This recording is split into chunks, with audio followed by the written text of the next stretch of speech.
Ancient Indian history feels like the halfway point between a fairy tale and a Lovecraft story. On the one hand, you have fables of princes going out into the wild to seek enlightenment and guilt-ridden emperors swearing off of conquest to become legendary peacemakers, but there are also entire cosmologies simply spoken into existence, and a Bronze Age civilization about a millennium ahead of the rest of the world that just fades into nothingness. And the rest of Indian history is like this too. It's so large and diverse, but almost like a jigsaw puzzle, every piece still fits together into one cohesive whole. And we can see the outlines of this big picture of India back in the earliest sparks of civilization. So, to wind back the clock and see where India got its start, our earliest evidence of Indian civilization is a string of settlements along the Indus River Valley in the 2 and 3000s BC. And as far as Bronze Age civilizations go, the Indus Valley is by far the raddest. The floodplain was easy to cultivate and build on, so the society that sprung up was startlingly well urbanized. In the cities of Harappa and Mohenjo-Daro, excavated by the British in the 18 and 1900s, we've found standardized building bricks, streets laid out on a grid system to catch the breeze and cool down the city, with built-in sewage systems and massive public baths. Centuries before the pyramids of Giza, India had urban planning that wouldn't be beat until the Greeks and Romans some 2,000 years later. And the construction quality seems to show that the people of the Indus Valley had been refining this system for a while. As the rest of the Bronze Age civilizations were blowing money on temples and palaces, the Indus Valley had long since made great public works and figured out zoning laws. And they weren't an insular civilization either. Their trade networks with Mesopotamia were so speedy that they could import fish from the Arabian Sea. Plus, Mohenjo-Daro and Harappa aren't exactly neighbors, so the parallels between them imply a kind of overarching government. But we're clueless as to what, partially because we can't decipher their writing. And the craziest part is that we've hardly found any weapons anywhere. As far as we can tell, they were totally peaceful. But that's the Bronze Age for you. Everything feels confusing, atemporal, and kind of Lovecraftian, and it all goes poof just as weirdly as it first appears. So at some point between the 17 and 1500s, the Indus Valley civilization slowly disappeared for reasons that we can really only guess at. The two most likely options are that the soil eventually lost its nutrients and stopped yielding crops after a millennium or so, or that an earthquake altered the course of the river and dried up several tributaries. Whatever the case, it seems that the people of the Indus Valley ventured further into the peninsula and eventually settled in the far south. So the valley's ruins lay hidden until British grave robbers rolled up in the 1800s and used the stones as ballast for a railway project. Stay classy, Britain. But our story continues in the centuries after the Indus Valley civilization with the slow migration of the Indo-Aryans from Central Asia. Quick aside, that label's become kinda controversial in the past century for reasons that are wholly unrelated to Indian history, so I'll be using that term for its intended historical meaning. Instead of prolific builders, the Aryans were storytellers, and they're often known as the Vedic peoples after their holy scriptures called the Vedas. These were a series of stories including everything from big cosmology down to aspects of their own daily life, and they were all retold as hymns being memorized and perfected to the very syllables. These divine hymns form much of the basis of Hinduism both as a religion and more broadly as a foundation of ancient Indian culture. Historically, Hinduism is quite unique because of its continuity from ancient origins to widespread modern practice. That's cool, but also extremely nuanced and complex, so I'm gonna move right along to the next core aspect of Indo-Aryan culture,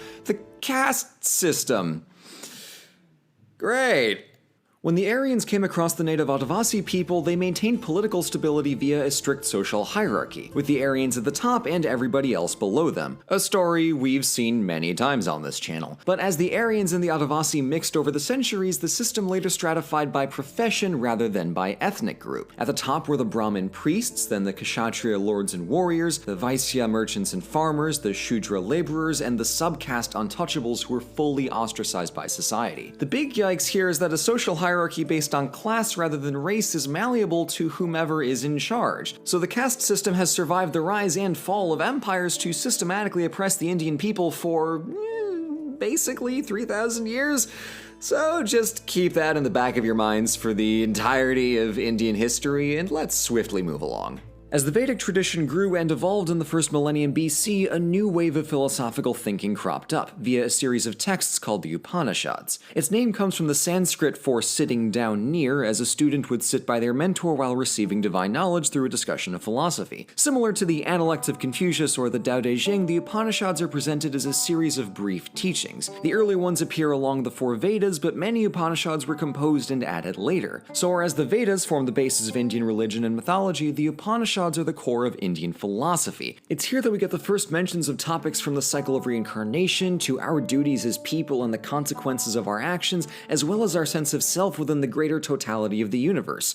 It's a lot of terms, I know, but the Upanishads are as broad as they are dense, and there is a lot to unpack there. The big mind melt at the end is that our localized self, Atman, is really made up of the same stuff as the big cosmic everything of Brahman, and when we realize that we're all the same, our Atman returns to Brahman like a drop of water returning to an ocean.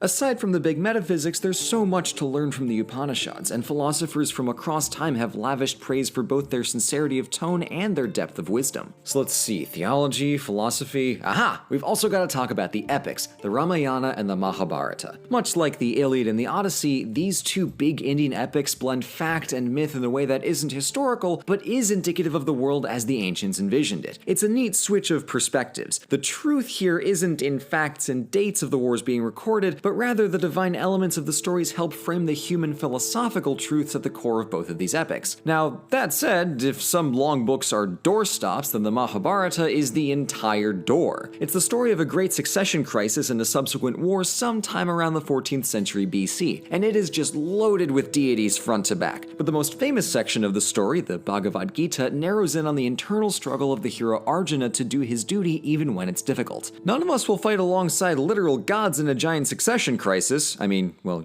probably, but all of us will struggle to do the right thing. Likely a lot of times. I, for instance, know that it's irresponsible to monopolize this channel for Roman history memes, but that doesn't mean that I'm not tempted. I'm getting off topic. The Ramayana and the Mahabharata are clearly some of humanity's most influential literature. Between the epics, the Upanishads, and the Vedas, it's evident just how much of Indian culture derives from these core texts. I'll be fully honest, when I started researching this, I really did think that I was making a history video, but now here I am realizing I've just made a giant book report.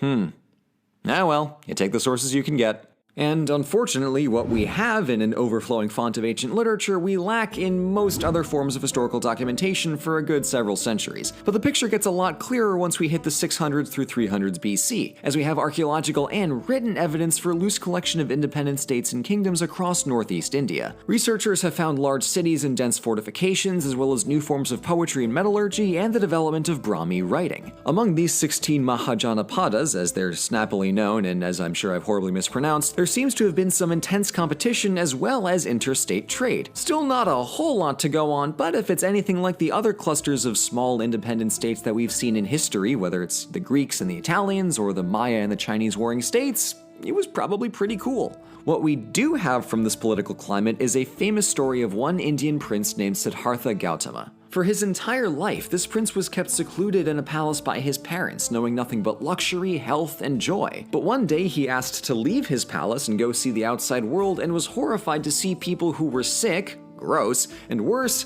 dying. So he flipped out over the sudden and devastating realization of humanity's suffering and of his own impending mortality, and he camped out in the middle of the woods for a month, refusing to leave until he either died or figured out a way to end all human suffering. Luckily for him, he actually got the desired outcome and achieved the enlightened state of nirvana. Prince Siddhartha, now called Buddha, realized that the ideal life was the middle path between extravagance and asceticism, where all outward suffering could be conquered solely through a complete mastery of the self. And just like that, bada bing, bada eightfold path, we've got a shiny new religion. But before we wrap this story up, we've got to talk about some wars. After Alexander the Far From Home failed to push past the Indus River and decided to call it quits and go home, an exiled Kshatriya named Chandragupta took advantage of the kerfuffle and conquered across northern India to found the Maurya Empire, India's first large, properly centralized state. The new empire established diplomatic ties with Hellenistic Greece as well as China, and built up considerable infrastructure within the empire itself. Chandragupta was by all accounts a solid ruler, keeping a hands-off approach for his 2 decades in power and letting his people be. He died fasting in the woods, his son was pretty meh, and there was an interregnum afterwards, but then his grandson Ashoka was one of the coolest cats in history. Ascending to the throne in 273 BC, he conquered eastward to the coast of Kalinga, and the result was an absolute bloodbath with hundreds of thousands dead on both sides. When he heard the news, he felt